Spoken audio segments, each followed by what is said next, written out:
live webinar. Really excited for this one, hosted by me, Mohsin Patel from Islamic Finance Guru, and I've got with me the illustrious Mufti Faraz. Assalamu alaikum, Mufti Sahab. Walaikum salam. How are you doing, Mohsin? Alhamdulillah, very, very well. So today's webinar with NZF is all about Zakat, and it's all about making Zakat easy in these 10 days of Dhul Hijjah, because we're in the midst of these really, really blessed days.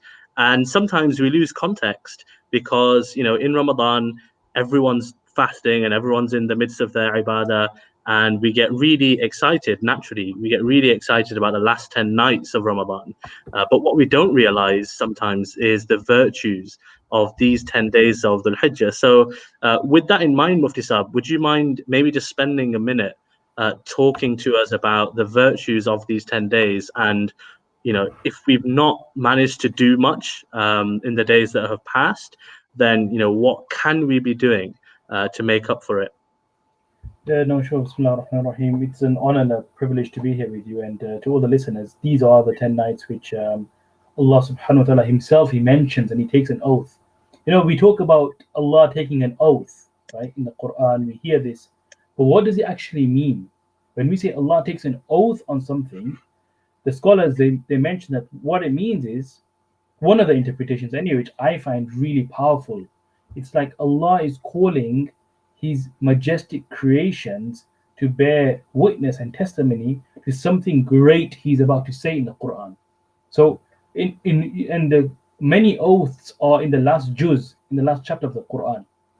And so Allah, he begins so many verses or so many chapters of the Quran with these oaths. So even about the 10 days of the Hijjah, it's in Surah Al-Fajr, right? And in this, he's taken a number of oaths. But what he's doing, he's calling upon these creations. So sometimes he calls upon like the sun, the moon. At times it's dawn. At times it's 10 days. But what it's a common thread between all of this, it's this sense of being majestic as well. These are Allah's like artistry. So he's calling upon his artistry to bear witness and say, if there's anything worthy besides himself to bear testimony to anything of the greatness and grandeur, it would be his own creation that he's made, and it's these things. And so for Allah to mention the 10 nights alongside some major creations just shows that these 10 nights, which are also time, right? The creation of time is one type of creation. But this time, which is recurring every year, it's something amazing and magnificent. The fact that Allah doesn't take an oath upon Ramadan, this shows you that in terms of times, how blessed and valuable these 10 days and nights are, right? And of course, the hadith which the Messenger of Allah has mentioned that there are no days on which righteous deeds are more beloved to Allah than these 10 days, which is mentioned in Sahih al-Bukhari. So we can understand the value of these 10 days. What should we do? Just maximize. I mean, if many of us, we can't do so much, I think the best thing to do is a bit of sadaqah daily, a bit of charity daily. And this can now be all automated with the technology that we have. We can automate this to give something daily, regularly, a bit of Quran, a bit of reflection and pondering. And I think the most powerful thing is dua, right? Making dua. And this, people think dua means you have to be, on the musalla, on the prayer mat, facing the qibla, raising your hands. That's of course the best form, no doubt about it, being in humility. But if you can't be in that posture and in that kind of place for whatever reason, when you're driving your car, or when you're literally, if it's a sister, she's she might be doing something. Sometimes looking after children. Even other times, just from your heart, it's not necessary to have a loud kind of discussion with Allah. Allah hears and knows what's within your hearts. So I think this is really powerful. That's what anybody can do this. It's something which we all should strive to do. Subhanallah, that's Jazakallah khair, Mufti Sahab. That's really, really insightful, and it reminded me actually of this anecdote that I heard. Sheikh Kalbani, who was one of the imams of Haramain, he said that his mom, she used to make dua when she was angry with her kids, and she made dua. She used to make dua that, may Allah make you the Imam of Haramain. Yeah. So, you just don't know when the dua is going to be accepted. And as you say, it doesn't need to be, on the musalla. Sometimes the most sincere dua is actually in, seemingly random moments. So yeah, let's kick off with the questions. We've got lots of questions, so we should get right into it. One of the questions that I've got really is about kind of starting, I guess, from the real kind of point of not really knowing what to do. So, if you're somebody who hasn't paid zakat all your life, you've been, for whatever reason, you've been negligent, where should somebody start? What's the framework that they should adapt when thinking about not just this year's zakat, but all of their missed zakat as well? That's a good question, and this is very practical, and it applies to so many different people out there. I would say the best place to start is just sort out this year's zakat first and foremost, right? Don't neglect your current obligation because of your neglect of previous obligations, and because you can't continuously be involved in neglect just because historically you've been neglecting. So the best advice, or the best practical and most pragmatic thing to do is work out today's or this year's zakat. How do you do that? I would say is simply pick a date for Ramadan. Okay, and I say Ramadan because it's the easiest for most people to remember. You pick a date in Ramadan, and you say, okay, whatever my net zakatable assets are on this day of Ramadan, I'm going to pay zakat regardless. And then you can go back retrospectively, calculating your zakat all the way. But first, just deal with this year. And today, because Alhamdulillah, we have so many facilities, we have a number of calculators online. It's really easy just working with a calculator on a website. And I would say the NZF calculator is one of the best that I've seen. So if you go on nzf.org.uk and you go on the calculator, you can literally just work through it systematically. And you don't have to finish it in one go. People feel this, no, it can take a number of days, but just make sure that you are then putting the figures in correctly. Great, yeah, and definitely agree on the NZF calculator. It's got one of the best kind of user friendliness elements that I've seen for a number of calculators actually. In terms of the actual calculation, Mufti Sahib, of zakat, a lot of people they talk about gold and silver and the nisab, and can you just maybe clarify for us what does nisab mean, and whether it should be done in relation to the gold nisab or the silver nisab? Yeah, no, this is an important point. So the nisab literally was like the threshold. It's the poverty line. And what it reflects is it distinguishes between those who are wealthy and affluent and those who are needy and poor, right? Specifically, that's in the Hanafi school anyway. This is what the nisab indicated too. So based on that understanding, those who are below the nisab, the threshold, they were zakat eligible. And those who are above the nisab were zakat payers and not zakat recipients. Now, in that time, and this is something I think it's worth us addressing so people understand, because people always ask, why are there two nisabs, a different pricing? So at that time, in the time of the Messenger of Allah, the reason why we had gold and silver was because these were the two currencies used, right? So we had the bimetallic currency system in Arabia, in Hijaz at the time. And so the purchasing power of these two nisabs were identical. So what one dinar, one gold coin could buy you was identical to what 10 silver coins could buy you. And the ratio between gold and silver is 1 to 10 in terms of the nisab. So the nisab really was the same. There was no difference in nisab. But now, because of the fluctuation and volatility in prices, we have like a 1 to 100 ratio between silver and gold. And so that's why scholars have been debating and discussing that, do you use gold nisab or should you use a silver nisab?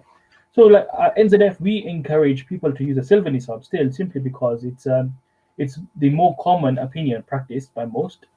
Because nisab is relative, it's a relative sum, meaning it's going to be 2.5% whether you use gold or silver. It's not that you're going to pay more if you use gold and less if you pay silver. It's still relative to your capacity.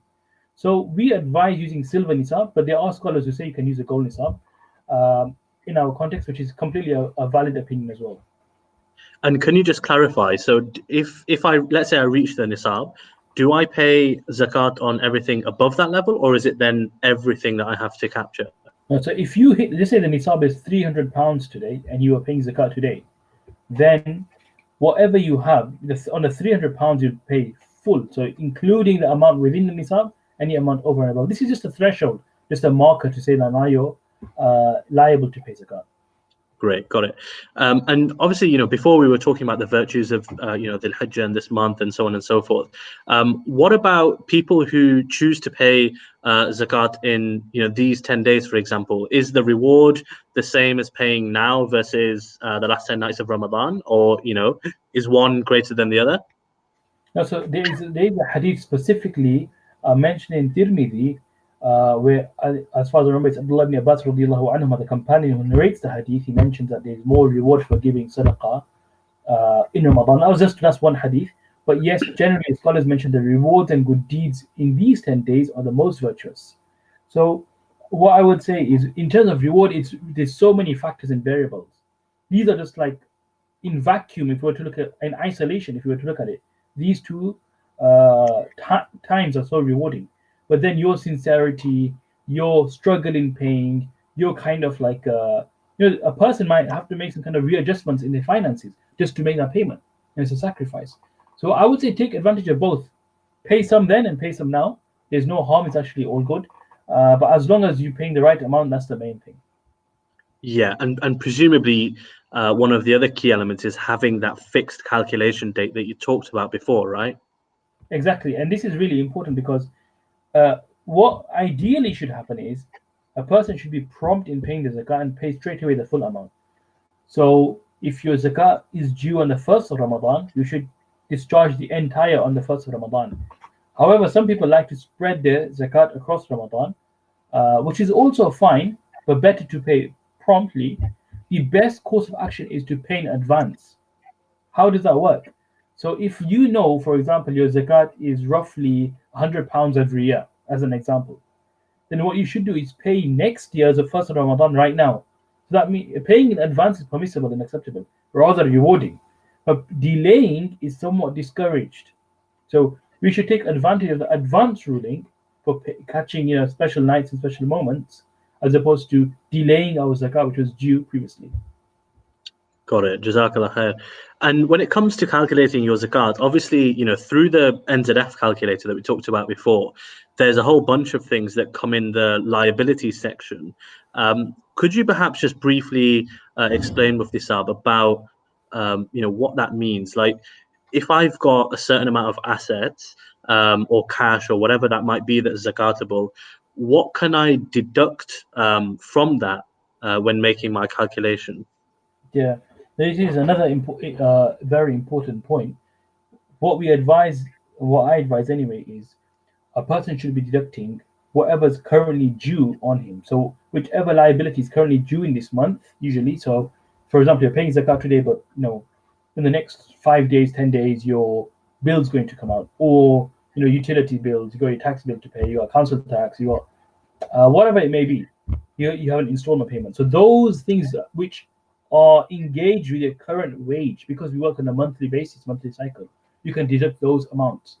Likewise, just say you've already purchased a property, as an example. You're in a mortgage, but and it's an Islamic bank, so it's one of these Islamic banks, and they allow that you can make a lump sum payment every quarter. Okay, so the next quarter is in 3 months, so you can, but you're saving up monthly to pay a lump sum. You can then deduct that lump sum amount because the debt has been incurred already, and it's due very soon. And so this amount that you're saving on the side, because it's engaged with a specific debt that's been incurred and engaged with, you can overlook that amount for your zakat and treat it as it's non-existent for zakat calculation purposes. There's also just to add to that though and clarify, there is an opinion about deducting 12 months, which even at NZF we've been advising before, and many scholars do advise. But personally, myself, I don't feel so confident with that opinion, and neither do a number of scholars I've engaged with feel so confident, because, and I'll tell you why, and you probably can relate to this. I've been speaking to investors and over Ramadan, where we answer, thousands of questions. People actually ask the logic behind that reasoning, and it makes sense, because if you think about it, a person has 3 properties on rent, he's mortgaged, buy to lets, right? He's got a mortgage of whatever, like 15,000 going out, right? If not more. So he's saying, you're telling me I can, deduct 15,000 for the whole year, whilst I've already received £500 this month, or 1,500 this month from the rents. It doesn't make sense. Many of these people are making large investments, such as these. They end up paying no zakat. They're saying to me that we're wealthy, we do have money, we see ourselves as being wealthy and affluent, but the rulings I'm being told is I don't have to pay zakat. How does that, logically make sense? So, based on that, and based on a number of factors, this 1 month principle, I feel, is much more practical, pragmatic. Not only that, it's more true and accurate to the whole philosophy of why debts were deductible in the first place. Yeah, no, that makes sense. And I guess a lot of this is just about having that common sense approach as well, right? What about expenses that, so we've talked about deducting expenses, things like utility, your basic household income, but what about if you've got something quite lumpy on the horizon? So let's say, for example, I'm getting married in 2 weeks and my zakat is due today, and I know I still need to pay whatever it is, 5 grand for the venue or something like that. Would you say that deducting expenses for something which is kind of one-off and not typically kind of to do with my day-to-day life, is something like that okay to deduct? A really good question. And what I would say is, whoever hasn't watched the IFG documentary, which is just released, right, on weddings, I'd recommend everybody to watch that. It's amazing. It's an excellent piece of work. So well done to you and the team for developing that. So when it comes to expenses like this, if you've engaged in a contract, if you're already engaged, you've given, even if it's not a written contract per se, but there's been an exchange of word of mouth. You've orally agreed to this kind of payment.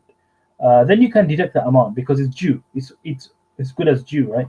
So you can deduct that amount. But then there's definitely an element with regards to some expenses being extravagant, which is every person themselves should assess that for themselves. We can't really put a measure to that because it's very relative to a person's situation, circumstances. But you should put your own kind of objective reasoning as much as possible to see that is this worth deducting, and apply the ruling yourself. Yeah, no, absolutely. And again, it definitely does go back to that common sense kind of point of view, doesn't it, with zakat? Speaking of which, I guess one element of the whole zakat thing is, and I do this personally. Is it better or safer to just kind of overestimate with these sorts of things? It's always better and safer to overestimate. What I would say is make your best judgment and try your best to calculate it as accurately as you can. That's number one. That's a given. Number two is always top it up further, right? And of course, whatever extra you give, it'll only be rewarding for you. It'll only be beneficial for you. There's no doubt about that. But then at the same time, you do get people on the other side of the spectrum who overestimate by another £200-300, right? Which they also go extreme in that sense, and then that can work. The thing about that is, after a few months, it can start playing up on a person's mind. That thinking, oh, Islam is so hard. I have to pay so much. Why do I have to pay so much zakat? I need the money now. So there's a balance there. Do overestimate, but you don't have to go extreme in overestimating. 5, 10, 15 pounds. And remember the principle: £2 50 covers £100, and that's £25 covers every £1,000. So you just, like, based on your own kind of situation, your own finances, you can just estimate and play around with, but don't overburden yourself. Simply because I've seen in the past, and I constantly see, it does sometimes impact a person's mental state, or they start questioning the strictness of some rules when they're not really strict at all. You're applying that upon yourself. Yeah, no, that is definitely important. So the takeaway there is basically you can overestimate, but don't go overboard when you're overestimating as well. If you're just joining us, then welcome. This is NZF webinar. We're talking about zakat, and we're welcoming all of your questions. So if you're in this, then feel free to post your questions wherever you're watching it from, whether that's Facebook, whether that's YouTube, or even if it's somewhere else, frankly, because we're more than happy to go through all of your questions right here, right now. So Mufti Saab, thanks for kind of explaining everything so far. It's been really, really helpful to break zakat down a bit. But thinking again, kind of, I guess, going back to like first principles, when we talk about giving zakat, in our heads right now, most people are very familiar with giving either physically cash, or kind of, I guess, for our generation, we're more used to going on something like NZF and actually transacting online and giving it.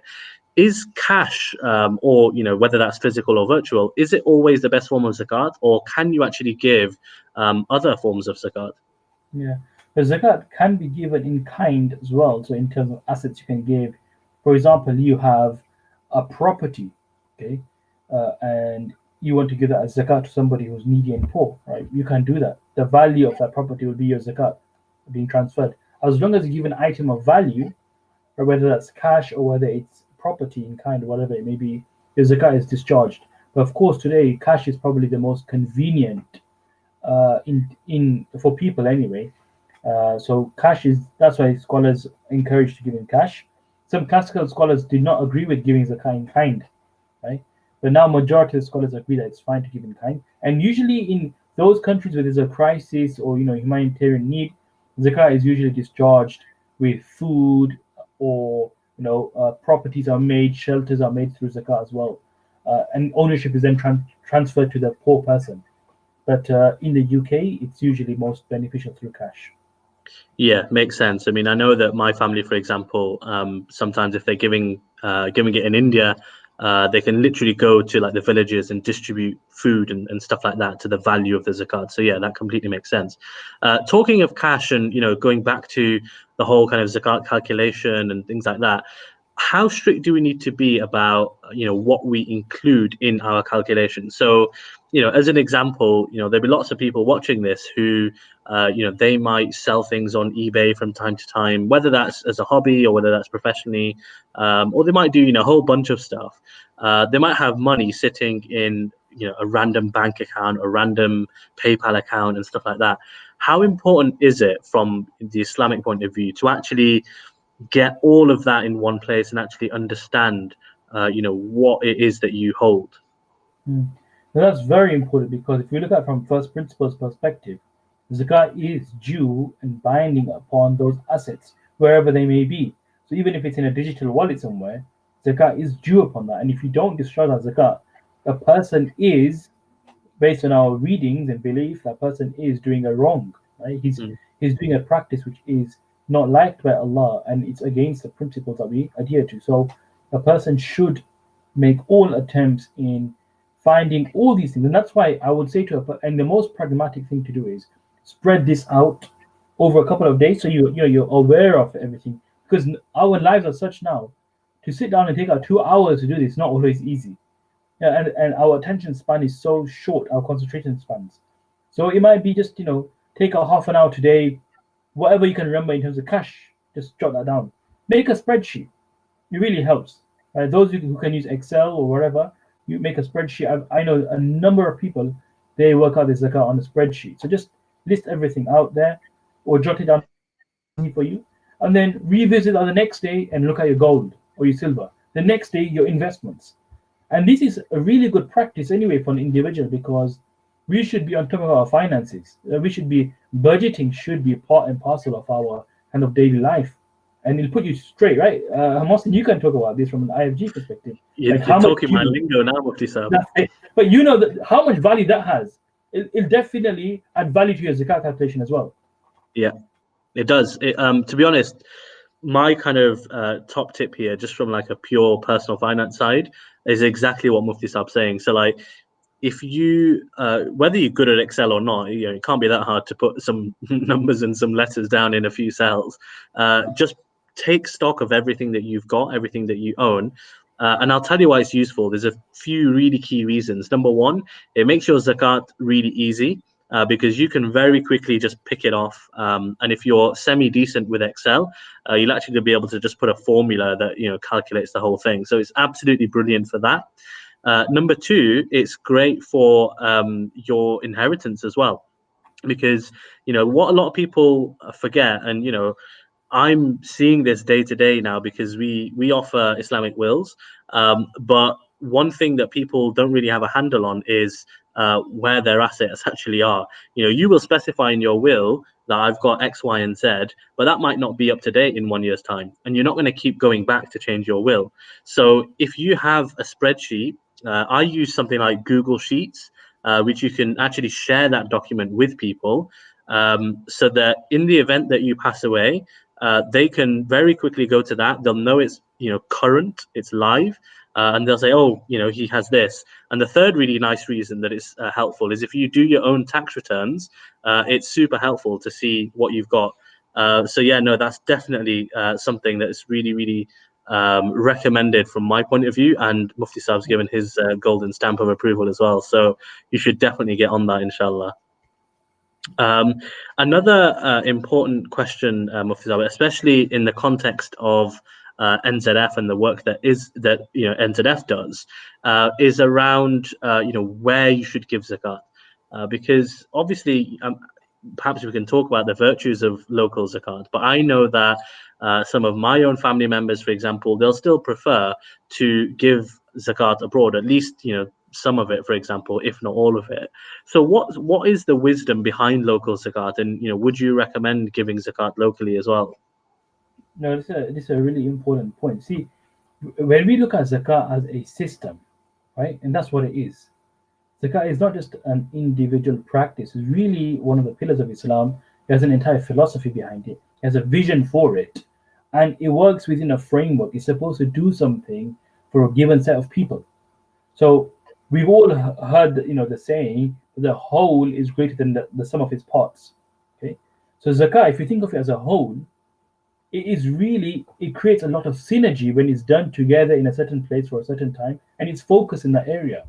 So what we advise, and this is the view of the majority of the scholars. Yes, the Hanafi school has some nuances here, but the majority of scholars do say that giving zakat is the best course of practice. This is what should be done. Is the best course of action. So, and why is that so important? It's because, think about it, if we have an atomized kind of system of payments where it's going anywhere and everywhere, how do you create efficiency? How do you create effectiveness? This is just like from an organizational perspective, right? Whoever runs an organization or has a business, you'll know this, you'll understand this, that if you don't, focus your efforts, if you don't have things within a particular framework, then it's very hard to create anything structured thereon. So same thing with zakat. Managing zakat as a society and community, we need a structured method, a very focused way to collect all our zakat and then to redistribute that wealth in that community, right? And recirculate that wealth. So it's really, really important to localize zakat just for the tangible benefits that we will see, as opposed to atomizing and giving zakat in an ad hoc way, where what happens with that is a lot of inefficiencies develop in the distribution. Of course, people are helped everywhere, no doubt about it. But then what happens is, you're giving zakat for 20 years, but there's been no change, no material change.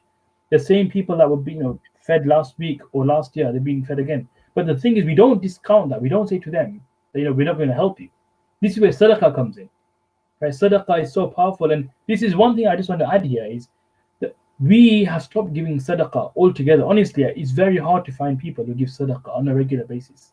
We give zakah because we have to, but because we've started giving zakah, in a very sadaqah-like way, we've substituted sadaqah with zakah. Right? So these are two distinct practices. Sadaqah is different, zakah is different. So what I say to people is, if you have family members overseas that you want to help them, they need, according to the Hanafi school, they are the most worthy, you should give them zakat, no doubt about it. According to other scholars, you should still pay locally. But beyond that, you should definitely focus your zakat as much as you can locally, or have a split, pay some here and pay some there, and use your sadaqah. Take advantage of sadaqah. You can give as much as you want, as little as you want. If you're paying zakah overseas, pay sadaqah locally. And if you're paying zakat locally, pay a sadaqah overseas. Right? So nobody should lose out. It's a win-win for everybody. We know from COVID-19, and we know what's happening around in the UK, how badly affected the people are here. Right? People are losing their jobs. No, Allah save us, but it looks like it's going to get worse in terms of people, the economy, people losing their jobs. So I think there's definitely a heightened need to support our brothers and sisters here. Whether it's zakah or sadaqah, that's irrelevant for me. Support is a key thing. So I mean, the crux in, rather than debating where should zakah go, I just flip that on its head and say, you know what, we need to be spending, regardless of what type of spend it is, whether it's zakah or sadaqah, it doesn't matter, right? Yeah, money's Leave the money, choice. isn't it? Yeah, exactly. The outcome will be the net effect will probably be the same, but we should have an effort to support people all around us. Yeah, no, that really makes sense. And look, from the IFG side, we've regularly been banging the drum about strategic charity, because look, the power that we've got as Muslims is phenomenal. If you think about the amount of zakat and sadaqah that we give globally, it's a huge amount. And if we use that and we channel that in really positive ways, and in particular, I think locally is one of those ways, then we can have a significant impact. And as you said, if you think about the situation today with COVID-19 and all that kind of thing, I think one thing that's really clear, out of kind of what we're seeing, is that unemployment is going to be massively on the rise. It's just a stark and sad reality of the situation. Something that I don't think it's really come to the fore right now. But if the predictions are right, then in a few months' time we are going to be looking at really mass unemployment. What do you think about the use of whether it's sadaqah or particularly zakat, to be able to actually provide tools and resources and training, for basically upskilling the Muslim society? Because if we're right that unemployment is going to be massive, and all the signs are that yes it is, then Muslims are going to need to upskill themselves so that they can retrain and deploy themselves into other areas, right? Yeah, no, and that is the best use of zakat. We want zakat to be used. It's a limited resource, right? It's finite, so we need to use it in a way. Because remember, those who are collecting zakat have a responsibility to zakat payers. It's their money that's being collected, and the Mm. responsibility is that we will handle this. They owe them a duty of care, right? And we will handle this money that we have in the most impactful, efficient, valid, and authentic way. And Imam Shafi'i, rahimahullah, he says himself that to give zakat to in such a way where you are providing tools, resources, or income generating assets. Right? So you buy somebody a taxi, for example. That is really powerful, and he encourages that. So this is what we should be doing, because that will solve the problem for a longer term, as opposed to just giving a cash grant of food or whatever it may be. So yeah, this is probably the best thing that we can do for the people, brothers and sisters, who may unfortunately lose their jobs. It's like the old saying, isn't it? You can give a man a fish, or you can teach him how to fish. Yeah, And it's exactly the case here. And I know mashallah, NZF are doing some of this work as well, in terms of actually providing people with the ability to actually retrain. So if, for example, you've got I don't know, a teacher or a doctor or whoever it might be, someone skilled that's come from abroad whose skills aren't necessarily recognized here, they can end up doing, frankly, menial jobs. There's nothing wrong with menial jobs, but it's not making the most out of their talents and their abilities. And sometimes what they need is a cash grant or something similar to be able to take the course that they need to then retrain for their qualifications to be applicable here. So inshallah, that is the sort of thing that you're talking about, isn't it?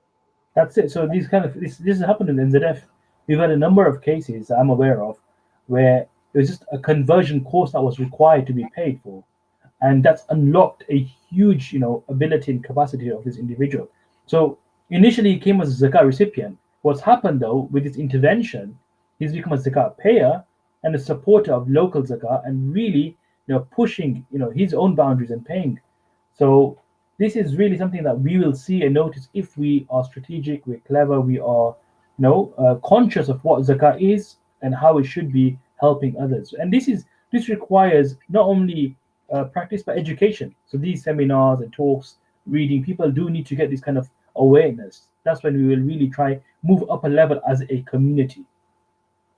And from a purely classical perspective, Mufti Saab, if I'm giving zakat, where does my responsibility kind of end? So, for example, if I'm going to give it to X charity and I give it online, is my responsibility extinguished because I've given my zakat to them and I've entrusted it with them, and then any sin of any kind of wrongdoing or whatever lies on them? Or do I have a personal responsibility to kind of see it end to end, if that makes sense? So this is a very interesting question, and it's opened up a number of possibilities here. One is an organization like NZF is positioned as an agent of the needy people. That's how NZF is positioned. Mm. So when you give zakat to NZF, it's discharged. You have nothing to worry about then. Of course, as a payer, you would want to see the best practice, best use, and you need to see good governance there. So you have a number of good governance. You should check: does this charity have a zakat policy? What's the kind of governance framework? Charity commission. How are they involved? Is there any kind of report from the charity commission, negative or adverse report? So all these factors we should be doing, because at the end of the day, zakat is an ibadah, it's a worship. You need to Mm. make sure yourself that your individual worship is discharged. But at the same time, this is something some scholars have raised, some senior scholars. They mention that the role of charities in the Western context, anyway, it's like a quasi, it's like a weird type of you could say relationship, because these are playing the role of the classical Islamic government who are responsible for discharging zakat. So maybe they have a greater authority than we think they do from an Islamic perspective. So there's that discussion as well. But from a practice perspective, what I would say to people is you should be definitely thinking about zakat policies. You should be thinking about governance frameworks, because this is your individual obligation. You should be happy with the organization you pay zakat to. And yes, once you've paid, inshallah, you are fulfilled. But at the same time, you should always keep up to date with what's happening. So if you are a regular payer to whichever charity it may be, you should be focused and you should be aware of what they're doing, how they're doing, and when they're doing. One thing I'll tell you about NZF, which is really good on the transparency side, NZF have developed this software, which is the Zakat tracker. So now when you pay zakat with NZF, it will tell you exactly when it's paid and where it's paid and how your money was used. Right? So there's an entire trail that you can trace your zakat when the payment has been made. So this transparency is really important for the zakat sector and for zakat payers as a whole. Yeah, that sounds amazing. Actually, I'll have to dig through my emails and see where my zakat actually ended up, because my emails just get buried. So I'll have to have a look through. But actually, that raises an important point, because you talked about governance and actually looking at the charity reports and this, that, the other. I want to ask two questions off the back of that. Number one is some people are actually reluctant, or they prefer to give charity to an agent that they kind of know in person. So typically in communities, I'm sure we all know like an uncle or a family friend or someone who says, oh, I'm going to be going to Bangladesh this year. I'm going to be physically going to the villages and I'm going to be distributing, X, Y, and Z. Some people actually prefer doing that. So my first question is, do you think that it's worth doing that kind of approach rather than going through the whole kind of registered charity and looking through everything? So what's the balance there? And then number two, do you think that one should give zakat to just like one organization that you've researched really well, or should you try and spread it out amongst different organizations and people and things like that? So there are two really good questions. The first question, you see, it really just depends. For example, you might be traveling 1 year to a country.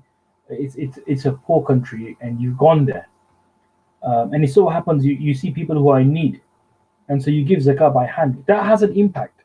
Giving zakat by hand or giving any form of charity, hand to hand, it really impacts you mentally, spiritually. So that needs to take place as well. When we do too many online transactions, it kind of loses it's hard to appreciate the impact it's having.